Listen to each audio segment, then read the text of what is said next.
সই স্বাক্ষর সংরক্ষণ করে তারপরে 26শে মার্চে আংশিক অংশগ্রহণ করেছে। তারপরে কঠোর পদক্ষেপ নেওয়ার পরে পয়লা বৈশাখে অংশগ্রহণ করেছে।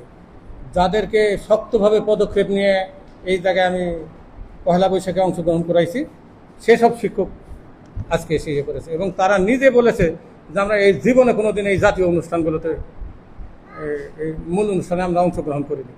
তো এই মূল অনুষ্ঠানে অংশগ্রহণের জন্য ওনাদেরকে শক্তভাবে পদক্ষেপ নেওয়ার জন্য যে শিক্ষক এবং আমার যেভাবে পদক্ষেপ নেওয়া লাগে সেইভাবে নিয়ে আমি তাদেরকে উপস্থিত করেছি। আমি তো জাতীয় প্রোগ্রামে শিক্ষক উপস্থিত করতে না পারলে আমার চাকরিতে আমি সমস্যা তৈরি করতে পারবো। এই জন্য আমাকে অনেক তৈরি করতে হয়েছে। তার জন্য তারা মনক্ষুণ্ণ আছে। তাদের জরিপ সালাম যে সারা জীবন তারা এই কলেজের জাতীয় প্রোগ্রামে তারা উপস্থিত থাকেন। জি, আমি ইনস্ট্রাক্টর হিসেবে জি, আমি এই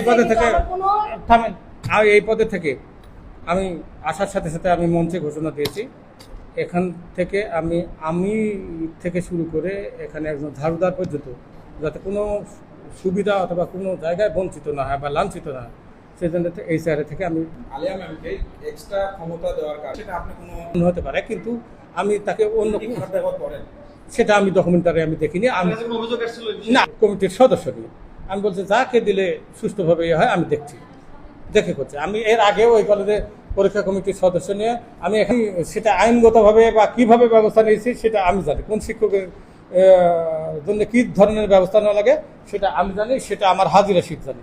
আমি ওইটা মন্ত্রণালয়ে পাঠালেও জানি। আমার কাছে একটা সংরক্ষণ করা আছে, যদিও সরকারি প্রতিষ্ঠানে হাজিরা দেওয়ার প্রচলন নাই, কিন্তু আমি নিজে উপস্থিত থাকার পরেও কোন শিক্ষক আমার অনুষ্ঠানে নিচে ঘুরে বেড়াচ্ছে অত যায়নি তার প্রমাণও আমার কাছে আছে। গীতা পাটেল ম্যাডামটা ছিল না, এই জন্য ওটাকে আমরা ওই জন্য গীতা পাটেল ম্যাডামকে আমরা একটু শাসনও করেছি। আর ওই মুহূর্তে অনুষ্ঠানটা যাতে ব্যর্থ না হয় এই কারণের জন্য ওইটা অফ রেখে আমরা অনুষ্ঠানটা করেছি। জি, তো উনি তো আসলে ওই ম্যাডাম যেহেতু নাই, সেহেতু আলিয়া ম্যাডাম তো তাহলে আপনি গীতা পাঠের অন্তর্ভুক্ত করেছেন কেন, এই কথা বলার পক্ষেই মনে হয় উনি চেষ্টা করেছেন। এরকম কিছু আপনি করতে দেননি না, এরকম কিছু আমি গীতা পাঠের সিলেকশন ছিল না, যে কোনো বলেছে গীতা পাঠ এখানে হবে, স্যার এসেছে কোরআন শরীফ পড়ার জন্য কাউকে সিলেক্ট করে না, নাম সিলেক্ট করে না। ম্যাডামদের মধ্যে আমাদের দেশনেত্রী আপসিক নেত্রী খালেদা ম্যাডাম, তার সম্পর্কে অকথ্য ভাষায় যেভাবে মিটিংয়ে কথা উঠতো, এই প্রতিবাদটুকু কেউ করে নাই। ওনাকে বলা হতো মায়ের যে সম্মানটুকু ওনাকে এখানে দিত না। উনি যে একজন ডকুমেন্টারি রাখেন যে খালেদা মায়ের প্রতিবাদ আমি সুন্দরভাবে করেছি। আমার কষ্ট লেগেছে যে অকথ্য অশ্লীল ভাষায় এখানে মিটিং হতো, এর জন্য দায়ী ম্যাডামরা।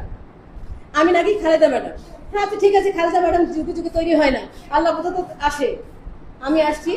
আচ্ছা, আমি এখন খালেদা ম্যাডাম ঠিক আছে, কিন্তু খালেদা ম্যাডাম কি তারাই তো মারলেন, তিনি ধুকে মারছেন। আমি নাকি খালেদা ম্যাডাম, এটা তারাই বলছে। এখানে গীতা পাঠের কোনো কিছু হয় না, বরং গীতা পাঠের জন্য স্যার প্রেজেন্ট করেছে, ইয়াতে লিখে দিয়েছে।